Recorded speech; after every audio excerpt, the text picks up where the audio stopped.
നിങ്ങൾ പൈസ സേവ് ചെയ്യാൻ മടിയുള്ള കൂട്ടത്തിലാണോ? എങ്കിൽ ഈ ഒരു പ്രൊഡക്റ്റ് വാങ്ങിച്ചു കഴിഞ്ഞാൽ ഡെഫിനറ്റ്ലി നിങ്ങൾ പൈസ സേവ് ചെയ്യും കേട്ടോ. ഞാൻ മീഷോ ഒന്ന് കണ്ടെത്തിയൊരു സാധനമാണ്. അപ്പോൾ നമുക്ക് പ്രൊഡക്റ്റ് അൺബോക്സ് ചെയ്ത് എങ്ങനെയാണെന്ന് നോക്കാം. ഇത് വളരെ ട്രെൻഡിങ് ആയിട്ടുള്ള ഒരു മണി ബാങ്ക് ആണ് കേട്ടോ ഇപ്പോൾ.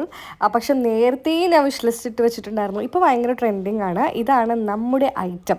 യെസ്, ഈ ഒരു മണി ബോക്സിൻ്റെ റേറ്റ് വരുന്നത് 500 റുപ്പീസാണ്. 1,00,000 രൂപ വരെ സേവ് ചെയ്യാൻ പറ്റുന്ന ഒരു മണി ബോക്സ് ആണ്. കണ്ടില്ല, ഫൈനൽ റേറ്റ് അവിടെ താഴെ എഴുതിയിട്ടുണ്ട്. ബോക്സ് കാണാൻ ഭംഗിയുള്ളതുകൊണ്ട് തന്നെ നമുക്ക് പൈസ ഒക്കെ ഇടാൻ തോന്നും. പിന്നെ ഇതിൻ്റെ കൂടെ ഒരു പെന്നും കൂടി ഉണ്ട്, നമുക്കത് മായ്ക്കാനൊക്കെ പറ്റും. അപ്പോൾ ഓരോ പൈസ ഇട്ടിട്ട് ഇങ്ങനെ ഇൻഡു ചെയ്ത് അപ്പോൾ നമുക്ക് അങ്ങനെ വരുമ്പോഴേക്കും ലക്ഷ്യത്തിലോട്ട് എത്താലോ. യെസ്, പക്ഷെ ഇതിൻ്റെ പൂട്ട് മാത്രം ഞാൻ കണ്ടില്ല ഗൈസ്. ഇത് എങ്ങനെ നമ്മൾ തുറന്നെടുക്കുന്നു യാതൊരുവിധ ഐഡിയ ഇല്ല. ഐ തിങ്ക് 1 lakh ആയി കഴിഞ്ഞാൽ നമ്മൾ പെട്ടിപ്പൊളിക്കുമെന്ന് തോന്നുന്നുണ്ട്. കണ്ടോ, ഇതുപോലെ ഓരോ എമൗണ്ട് നമ്മൾ ഇട്ടതിന് ശേഷം ഇതുപോലെ ഇൻഡു ചെയ്യാൻ തെറ്റിപ്പോയെങ്കിൽ നമുക്ക് മായ്ച്ച് കളയാനൊക്കെ പറ്റും. എന്തായാലും കണ്ടപ്പോൾ എനിക്ക് നല്ല രീതിയിൽ കൗതുകം തോന്നി. നിങ്ങൾക്ക് പൈസ ഇനി സേവ് ചെയ്യണമെന്നുണ്ടെങ്കിൽ ധൈര്യമായിട്ട് ഈ ഒരു ബോക്സ് വാങ്ങിച്ചോ. പ്രൊഡക്റ്റിൻ്റെ കോഡ് എന്തായാലും ഞാൻ ഇവിടെ കൊടുത്തേക്കാം. മീഷോയിൽ ഒന്ന് ടൈപ്പ് ചെയ്ത് കൊടുത്താൽ മതി. അപ്പോൾ ടാറ്റാ.